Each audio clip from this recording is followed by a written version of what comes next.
Amazon, Swiggy, big ಬಾಸ್ಕೆಟ್ಗೆ ದತ್ತುರಿ ಕಂಟಕ ಎದುರಾಗಿದೆ. E ಕಾಮರ್ಸ್ನಲ್ಲಿ ದತ್ತುರಿ ಬೀಜ ಹಣ್ಣು ಮಾರಾಟಕ್ಕೆ ಬ್ರೇಕ್ ಬಿದ್ದಿದೆ. ಅಮೆಜಾನ್, ಸ್ವಿಗ್ಗಿ ಲೈಸೆನ್ಸ್ ಅಮಾನತಿಗೆ ಕ್ರಮ ಕೈಗೊಳ್ಳಲಾಗಿದೆ. ಇನ್ಸ್ಟಾಮಾರ್ಟ್, ಬಿಗ್ ಬಾಸ್ಕೆಟ್ ಲೈಸೆನ್ಸ್ ಸಸ್ಪೆಂಡ್ಗೂ ಕೂಡ ಕ್ರಮ ಕೈಗೊಳ್ಳಲಾಗಿದೆ. ಅಂದ್ರೆ ದತ್ತುರಿ ವಿಷಕಾರಿ ಅಂತ ಹೇಳಿ ಆಹಾರ ಸುರಕ್ಷತಾ ಇಲಾಖೆ ಈಗಾಗಲೇ ಸ್ಪಷ್ಟನೆಯನ್ನು ಕೊಟ್ಟಿದ್ದು, ಆಹಾರ ಸುರಕ್ಷತೆ ಮತ್ತು ಔಷಧ ಆಡಳಿತ ಇಲಾಖೆ ಈ ಬಗ್ಗೆ ಆದೇಶವನ್ನು ಹೊರಡಿಸಿದೆ. ಪರವಾನಗಿ ಸಸ್ಪೆಂಡ್ ಮಾಡೋದಕ್ಕೆ ಕೇಂದ್ರದ ಅಧಿಕಾರಿಗಳಿಗೆ ಸೂಚನೆಯನ್ನು ಕೂಡ ಕೊಟ್ಟಿದ್ದಾರೆ. FSSAI ನಡಿ ಅಪಾಯಕಾರಿ ಹಣ್ಣು ಕಾಯಿ ಮಾರಾಟ ಮಾಡುವಂತಿಲ್ಲ. ಈ ಬಗ್ಗೆ ಕಾನೂನು ಕ್ರಮಕ್ಕೆ FDA ಅಧಿಕಾರಿಗಳು ಕೂಡ ಮುಂದಾಗಿದ್ದಾರೆ. ಅಂದ್ರೆ ಆನ್ಲೈನ್ನಲ್ಲಿ ದತ್ತುರಿ ಮಾರಾಟ ಜಾಹೀರಾತು ತೆಗೆಯೋದಕ್ಕೆ ಆದೇಶವನ್ನ ಕೂಡ ಕೊಡಲಾಗಿದೆ. ನೋಡಿ, ಹಲವು ಈ ರೀತಿ ಅಮೆಜಾನ್ ಸೇರಿದಂತೆ ಸ್ವಿಗ್ಗಿ ಸೇರಿದಂತೆ ಕೆಲವೊಂದು ಕಡೆಗಳಲ್ಲಿ ಈ ರೀತಿ ದತ್ತುರಿ ಕಾಯಿಗಳನ್ನು ಮಾರಾಟ ಮಾಡಲಾಗ್ತಾ ಇತ್ತು. ಪರ್ಟಿಕ್ಯುಲರ್ ಆಗಿ ಈ ಕಾಯಿಗಳನ್ನು ಶಿವನ ಪೂಜೆಗೆ ಅಂತ ಹೇಳಿ ಕೆಲವರು ಬಳಸ್ತಾರೆ. ಆದರೆ ಈ ಅಮೆಜಾನ್ ಆಗಿರ್ಬೋದು, ಸ್ವಿಗ್ಗಿ ಆಗಿರ್ಬೋದು ಪರ್ಟಿಕ್ಯುಲರ್ ಆಗಿ ಈ ಒಂದು ಕಾಯಿಯನ್ನು ಮಾರಾಟ ಮಾಡೋ ಬಗ್ಗೆ ಸ್ಪಷ್ಟನೆಯನ್ನು ಕೊಟ್ಟಿಲ್ಲ. ಕೆಲವರು ಇದನ್ನ ಈ ಸುಸೈಡ್ ಪರ್ಪಸ್ಗೂ ಕೂಡ ಬಳಸ್ಕೋಬಹುದು. ಮತ್ತೆ ಈ ರೀತಿ ಕಾಯಿಗಳನ್ನು ಬಳಸೋದ್ರಿಂದ, ಅಂದರೆ ಗೊತ್ತಿಲ್ಲದಂತೆ ಬಳಸೋದ್ರಿಂದಲೂ ಕೂಡ ಆರೋಗ್ಯಕ್ಕೆ ಬಹಳ ಹಾನಿಕಾರಕ ಉಂಟಾಗುತ್ತೆ. ಆದರೂ ಕೂಡ ಇದನ್ನ ಯಥೇಚ್ಛವಾಗಿ ಬೇಕಾಬಿಟ್ಟಿಯಾಗಿ ಎಲ್ಲರಿಗೂ ಸಿಗುವಂತ ರೀತಿಯಲ್ಲಿ ಮಾರಾಟ ಮಾಡ್ತಾ ಇರೋದ್ರ ವಿರುದ್ಧವಾಗಿ ಈಗ ಕ್ರಮ ಕೈಗೊಳ್ಳಲಾಗ್ತಾ ಇದೆ.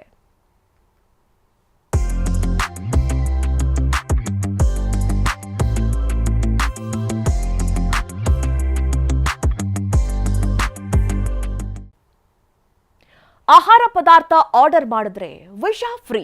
ಆಹಾರ ಪದಾರ್ಥದ ಜೊತೆಗೆ ದತ್ತುರಿ ಕಾಯಿ ಉಚಿತ. ಕಾಂಪ್ಲಿಮೆಂಟರಿಯಾಗಿ ದತ್ತುರಿ ಕಾಯಿಯನ್ನ ರವಾನೆ ಮಾಡಲಾಗುತ್ತೆ. ನೋಡಿ, ಇದು ಆಗಸ್ಟ್ 11ರಂದು ಆಹಾರ ಪದಾರ್ಥ ಆರ್ಡರ್ ಮಾಡಿದಂತಹ ಮಹಿಳೆಗೆ ಫ್ರೀಯಾಗಿ ಕೊಟ್ಟಿದ್ದಂಥದ್ದು. ಬೆಂಗಳೂರಿನ ಚಾಯ್ ರೆಡ್ಡಿ ಎಂಬುವವರಿಗೆ ಈ ರೀತಿ ದತ್ತುರಿ ಕಾಯಿಯನ್ನ ಫ್ರೀಯಾಗಿ ನೀಡ್ತಾರೆ. ಅಮೆಜಾನ್, ಸ್ವಿಗ್ಗಿ, ಬಿಗ್ ಬಾಸ್ಕೆಟ್ ವೇರ್ ಹೌಸ್ಗಳಲ್ಲಿ ಈಗ ಈ ಬಗ್ಗೆ ಶೋಧವನ್ನು ನಡೆಸಿದ್ದಾರೆ ಅಧಿಕಾರಿಗಳು.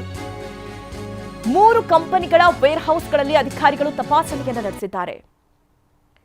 ಹೊಸಕೋಟೆ ಸೇರಿ ಕೆಲವೆಡೆ ವಿಷಕಾರಿ ದತ್ತುರಿ ಬೀಜ ಪತ್ತೆಯಾಗಿದೆ. ನಾನು ಏನ್ ಹೇಳ್ತಾ ಇದ್ದೆ, ಮಹಿಳೆಯ ಸ್ಟೋರಿ.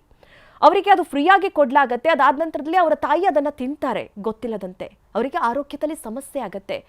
ಆ ಮಹಿಳೆ ದೂರು ಕೊಟ್ಟಂತಹ ಆಧಾರದ ಮೇಲೆ ಎಲ್ಲೆಲ್ಲಿ ಇದು ಸಿಗ್ತಾ ಇದೆ ಅಂತ ಹೇಳಿ ನೋಡೋಕೆ ಹೋದಂಥ ಸಂದರ್ಭದಲ್ಲಿ ಎಲ್ಲ ವೆಬ್ಸೈಟ್ಗಳಲ್ಲೂ ಇದು ಪತ್ತೆಯಾಗಿದೆ.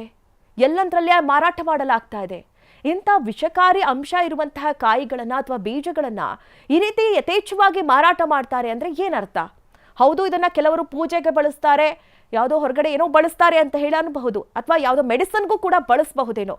ಆದರೆ ಇದನ್ನು ಯಾರೋ ಗೊತ್ತಿಲ್ಲದಂತೆ ತಿಂದರೆ, ಸೇವಿಸಿದ್ರೆ ಅದರ ಪರಿಣಾಮವನ್ನು ಎದುರಿಸಬೇಕಾಗತ್ತೆ. ಹೀಗಾಗಿ ಈ ಬಗ್ಗೆ ಆನ್ಲೈನ್ ಪ್ಲಾಟ್ಫಾರ್ಮ್ಗಳ ವಿರುದ್ಧವಾಗಿ ಅಧಿಕಾರಿಗಳು ಕ್ರಮ ಕೈಗೊಳ್ಳುತ್ತಾ ಇದ್ದಾರೆ.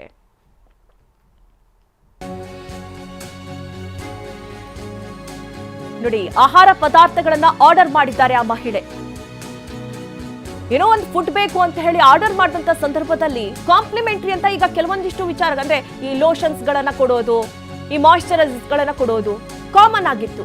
ಆದ್ರೆ ಈಗ ದತ್ತುರಿ ಬೀಜ ಕೊಡ್ತಾ ಇದ್ದಾರಂತೆ. ಆರ್ಡರ್ ಮಾಡಿದಂತಹ ಸಂದರ್ಭದಲ್ಲಿ ಮಹಿಳೆಗೆ ಕಾಂಪ್ಲಿಮೆಂಟರಿಯಾಗಿ ಅದನ್ನ ಕೊಟ್ಟಿದ್ದಾರೆ. ಹೀಗಾಗಿ ಅದನ್ನ ಮಹಿಳೆಯ ತಾಯಿ ಸೇವಿಸಿದ್ರು. ಅವರಿಗೆ ಒಂದಷ್ಟು ಆರೋಗ್ಯದಲ್ಲಿ ಹೆಚ್ಚು ಕಡಿಮೆ ಆಯಿತು.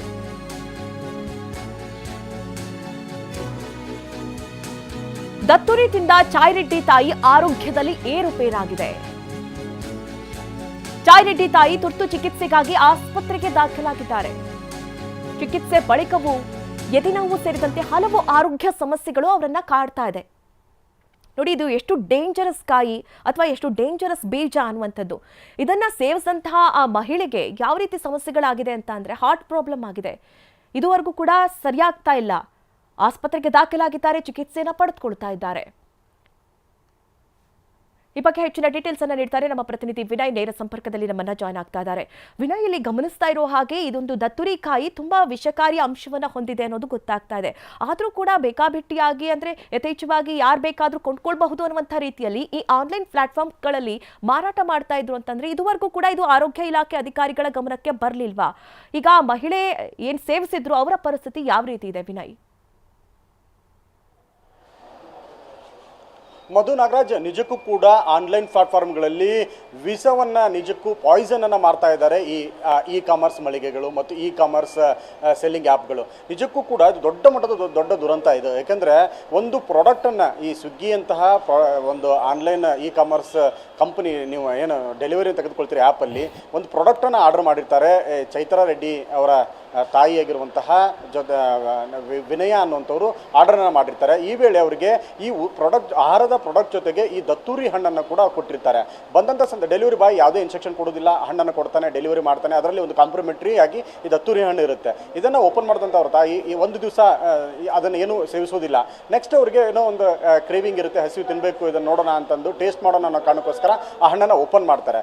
ಓಪನ್ ಮಾಡಿ ಅದನ್ನು ಒಂದು ಭಾಗವನ್ನು ಮಾತ್ರ ತಿಂತಾರೆ, ಒಂದು 2 ಸೀಡ್ಸನ್ನು ತಿಂತಾರೆ. ತಿಂತಾ ಇದ್ದ ಹಾಗೆ ಅವರಿಗೆ ಅದರ ಇಂಪ್ಯಾಕ್ಟ್ ದೇಹದ ಮೇಲೆ ಆಗೋಕ್ಕೆ ಶುರುವಾಗುತ್ತೆ. ತಕ್ಷಣಕ್ಕೆ ಕುಟುಂಬದವ್ರ ಜೊತೆ ಹಂಚ್ಕೊಳ್ತಾರೆ ಈ ರೀತಿಯಾಗಿ ಆಯಿತು ಅಂತ. ಅವರು ತಕ್ಷಣಕ್ಕೆ ಗೂಗಲನ್ನು ಕೂಡ ಮಾಡ್ತಾರೆ, ಏನಿದು ದತ್ತೂರಿ ಹಣ್ಣು ಅಂದ್ರೆ ಏನು, ಇದರಿಂದ ಏನೇನು ಸಮಸ್ಯೆಗಳಂತ ನೋಡಿದಾಗ ಅವರಿಗೆ ಹೆವಿ ಟಾಕ್ಸಿಕ್ ಅನ್ನೋದು ಗೊತ್ತಾಗುತ್ತೆ. ಇಮಿಡಿಯೇಟ್ ಆಗಿ ಆಸ್ಪತ್ರೆಗೂ ಕೂಡ ಅಡ್ಮಿಟ್ ಆಗ್ತಾರೆ, ಚಿಕಿತ್ಸೆಯನ್ನು ಪಡೆದುಕೊಳ್ತಾರೆ. ಆಗ ವೈದ್ಯರು ಕೂಡ ಹೇಳ್ತಾರೆ, ಇದು ನಿಮಗೆ ಹೇಗೆ ಸಿಕ್ತು, ಯಾಕಂದರೆ ಇದು ವೆರಿ ಡೇಂಜರಸ್ ಪಾಯ್ಸನ್ ಆಗಿರುವಂಥ ಹಣ್ಣು, ಇದನ್ನು ಸೇವಿಸಬಾರ್ದು, ಸೇವಿಸಿದ್ರೆ ನಿಜಕ್ಕೂ ಕೂಡ ಪ್ರಾಣಾಪಾಯ ಆಗುವಂಥ ಸಾಧ್ಯತೆಗಳಿರುತ್ತೆ ಅನ್ನೋಂಥ ಮಾಹಿತಿಯನ್ನು ಕೊಡ್ತಾರೆ. ಆಗ ಕೆಲವೊಂದಿಷ್ಟು ಎಕ್ಸಾಮಿನನ್ನು ಮಾಡ್ತಾರೆ, ಸ್ಕ್ಯಾನ್ ಮಾಡ್ತಾರೆ, ಜೊತೆಗೆ ಒಂದಿಷ್ಟು 24 ಗಂಟೆಗಳ ಅಬ್ಸರ್ವೇಷನ್ ನಂತರ ಮನೆಗೆ ಅವರಿಗೆ ಡಿಸ್ಚಾರ್ಜ್ ಮಾಡಿ ಕಳಿಸಿದ್ದಾರೆ. ಇದಾದ ಬಳಿಕ ಅವರು ಕೂಡ ಅವರಿಗೆ ಕೆಲವೊಂದಿಷ್ಟು ಹೃದಯದ ಸಮಸ್ಯೆಗಳು, ಶೋಲ್ಡರ್ ಪೇನ್ ಮತ್ತು ಹ್ಯಾಂಡ್ ಪೇನ್ಗಳು ಕೂಡ ಇದೆ, ಸಾಕಷ್ಟು ಸುಸ್ತಾಗುವಂಥದ್ದು, ಟೈರ್ಡ್ ಆಗುವಂಥದ್ದು ಕೂಡ ಇದೆ. ಇದಕ್ಕೆ ಸಂಬಂಧಪಟ್ಟ ಹಾಗೆ ಇವರು ಕೂಡ FDA ಗಮನಕ್ಕೆ ತರ್ತಾರೆ. ಈ ರೀತಿಯಾಗಿ ಗ್ರೀನ್ ಡಾಟನ್ನು ಹಾಕ್ಕೊಂಡು ಆಹಾರದ ಹೆಸರಲ್ಲಿ ಈ ರೀತಿಯಾದಂಥ ಪಾಯ್ಸನಸ್ ಹಣ್ಣನ್ನು ಮಾರ್ತಾ ಇದ್ದಾರೆ ಈ ಆನ್ಲೈನ್ ಪ್ಲಾಟ್ಫಾರ್ಮ್ಗಳು. ಯಾವುದೇ ರೀತಿಯಂತಹ ಸೂಚನೆಗಳಿಲ್ಲ, ಲೇಬಲಿಂಗ್ ಇಲ್ಲ, ಒಂದು ಯಾವುದೇ ಇನ್ಸ್ಟ್ರಕ್ಷನ್ ಕೂಡ ಇಲ್ಲ, ಇದು ಡೇಂಜರಸ್ ಅಂತನ್ನೋಂಥದ್ದನ್ನು. ಇದನ್ನು ಹೇಗೆ ಜನರ ಕೈಗೆ ತಲುಪಿಸ್ತೀರಿ ಅನ್ನೋಂಥ ಮಾಹಿತಿಯನ್ನು ಕೊಡ್ತಾ ಇದ್ದಾಗೆ FDA ಅಧಿಕಾರಿಗಳು ಅಲರ್ಟ್ ಆಗ್ತಾರೆ. ಹೊಸಕೋಟೆ ಸೇರಿದಂತೆ ಅನೇಕ ಈ ಇನ್ಸ್ಟಾಮಾರ್ಟು, ಬ್ಲಿಂಕಿಟ್ಟು, ಬಿಗ್ ಬಾಸ್ಕೆಟು, ಅಮೆಜಾನ್ ಸೇರಿದಂತೆ ಹಲವು ವೇರ್ ಹೌಸ್ಗಳ ಮೇಲೆ ದಾಳಿಯನ್ನು ಮಾಡಿ ಈ ದತ್ತೂರ ಹಣ್ಣನ್ನು ವಶಪಡಿಸ್ಕೊಳ್ತಾರೆ. ಇದಾದ್ಮೇಲೆ ಒಂದಿಷ್ಟು ಸಂಶೋಧನೆ ಮಾಡ್ತಾರೆ, ಇದೆಷ್ಟು ಡೇಂಜರಸ್ ಅಂತ. ಈ ಅಪಾಯ ತಿಳಿತಾ ಇದ್ದ ಹಾಗೆಯೇ ಈ ಎಲ್ಲ ಈ ಕಾಮರ್ಸ್ಗಳಿಗೆ ನೋಟಿಸ್ ಅನ್ನು ಕೊಟ್ಟು ಅವರಿಗೆ ಸಸ್ಪೆನ್ಷನ್ ಕೂಡ ಮಾಡೋದಕ್ಕೆ ಈಗ ಕೇಂದ್ರ ಅಂಕಿತ ಅಧಿಕಾರಿಗಳಿಗೆ ಬರೆದಿದ್ದಾರೆ. ಇವತ್ತು ಈ ಎಲ್ಲ ಏನು ಈ ವೈಲೇಷನ್ ಮಾಡಿ ದತ್ತೂರ ಹಣ್ಣು ಮಾರಿದಾರಲ್ಲ, ಅವರ ಇ ಕಾಮರ್ಸ್ನ ಲೈಸೆನ್ಸ್ ಕೂಡ ರದ್ದಾಗುವಂಥ ಸಾಧ್ಯತೆಗಳು ಕೂಡ ಹೆಚ್ಚಾಗಿರುವಂಥದ್ದು. Madhu Nagaraj. Okay Vinay, thank you ನಿಮ್ಮೆಲ್ಲ ಡೀಟೇಲ್ಸ್ಗಾಗಿ.